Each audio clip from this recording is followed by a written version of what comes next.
ہزارہ ہم وطنوں کے بلاوے اور انا کی اونچی دیواریں۔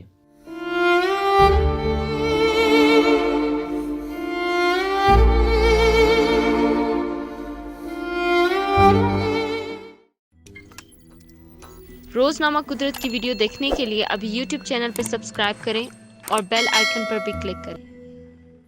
درد کے قبیلے سے بلاوے آ رہے ہیں اور اقتدار کی پالکی میں پڑے بھاری پاؤں اٹھنے میں نہیں آ رہے۔ شیخ سعدی کی گلستان سعدی میں ایک حکایت پڑھی تھی۔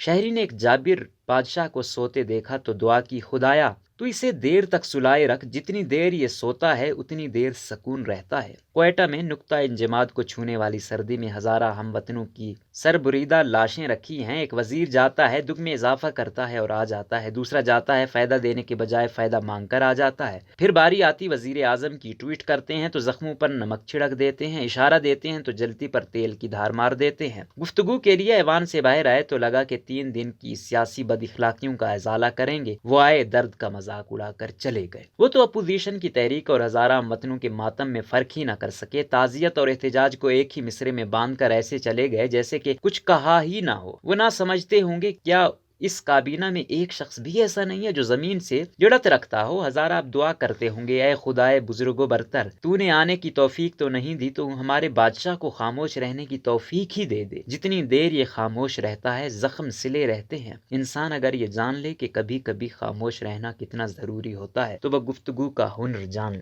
لے۔ جب مردے کلام کرنے لگ جائیں تب تو خاموشی اور بھی ضروری ہو جاتی ہے۔ ایسے موقع پر تو ہمدردی کے بول بھی تذلیل کی جسارت دکھائی دینے لگتی ہے۔ جس کے بچے کا گلا کاٹا جا چکا ہو اسے تو یہ تک کہنا بھی مشکل ہو جاتا ہے کہ میں تمہارے درد کو سمجھ سکتا ہوں۔ اسے تو یہ بھی نہیں کہا جا سکتا کہ میں تمہارے دکھ میں برابر کا شریک ہوں۔ ایسی ہر بات رسمی لگتی ہے اور مذاق لگتا ہے۔ ایسے میں صرف خاموش ہوا جا سکتا ہے۔ ساتھ کھڑے رہو مگر خاموش رہو، سر پہ ہاتھ رکھو یا پھر ہاتھ پکڑ لو۔ خاموشی میں گہرائی ہوئی اور لمس کی گرمی ہوئی تو زخم صاف ہونا شروع ہو جائیں گے، گفتگو کی گنجائش نکلنا شروع ہو جائے گی۔ آج سے کوئی 10 برس قبل ایک بڑے دھماکے کے بعد حسن معراج نے ہزارہ ٹاؤن کے پاس ایک بچے کو دیکھا تھا جو خستہ و شکستہ سی موٹر سائیکل سے کچھ خرچ کر تھیلی میں ڈال رہا تھا۔ حسن نے پوچھا، یہ کیا ڈال رہے ہو؟ بچے نے کہا، یہ میرا بھائی ہے۔ حسن چپ ہو گیا۔ اس چپ سے بڑھ کر اس موقع پر آپ کیا دیکھ سکتے ہیں؟ میں پہلی بار ہزارہ ٹاؤن کے قبرستان میں داخل ہوا تو ایک ہزارہ لڑکی میرے ساتھ تھی۔ قبرستان کے داخلی راستے پر کچھ بھکاری بیٹھے تھے۔ لڑکی نے کہا، کبھی یہ تصور بھی نہیں کیا جا سکتا تھا کہ ہزارہ بزرگ اور خواتین اس طرح بھیک مانگنے پر مجبور ہوں گے۔ ہم تو درد سے یہ بھی نہ کہہ سکے، اچھا بس چپ۔ قبرستان میں ایک پوری دیوار شہداء کی تصاویر اور ناموں سے بھری ہوئی ہے۔ ہزارہ لڑکی نے کہا، شاید ہی اس ٹاؤن میں ایسا کوئی گھر ہو جس کی نمائندگی اس دیوار پر موجود نہ ہو۔ ہم چپ رہے۔ ہم نے چلنا شروع کیا اور اس نے بتانا شروع کیا، یہ دیکھو یہ میرا کزن ہے، یہ والی میری ایک اور کزن کی منگیتر تھی۔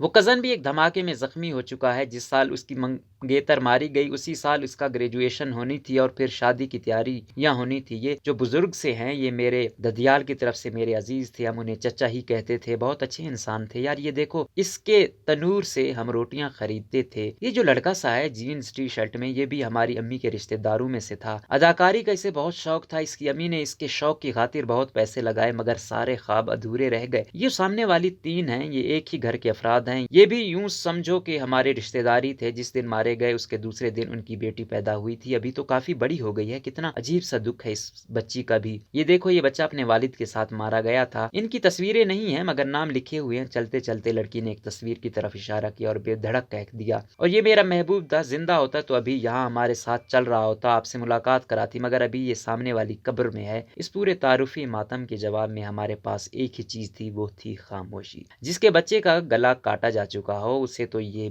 تک بھی نہیں کہا جا سکتا کہ میں تمہارے درد کو سمجھتا ہوں، اسے تو یہ بھی نہیں کہا جا سکتا کہ میں تمہارے دکھ میں برابر کا شریک ہوں۔ یہاں مملکت کا سربراہ لواحقین سے 900 کلومیٹر کا فاصلہ رکھتے ہوئے کہہ رہا ہے کہ کسی وزیر اعظم کو بلیک میل نہیں کیا جا سکتا۔ اللہ! ہزارہ لوگ بہت نفیس، پڑھے لکھے، نرم خو، مستعد اور خوددار ہوتے ہیں۔ ایسی پاکیزہ طبیعتیں رکھنے والے لوگ اپنے زخم دکھا کر بلاوے نہیں دیتے، غم گساروں کو خود جانا پڑتا ہے۔ یہاں تو مگر قیامت ہی کچھ اور طرح کی آن پڑی ہے۔ درد کے قبیلے سے بلاوے آ رہے ہیں اور اقتدار کی پالکی میں پڑے بھاری پاؤں اٹھنے میں نہیں آ رہے۔ پاس جا کر پرسہ نہیں دے سکتے، کیا آپ خاموش بھی نہیں رہ سکتے؟ کچھ مہربانی کیجیے، دل دکھتا ہے۔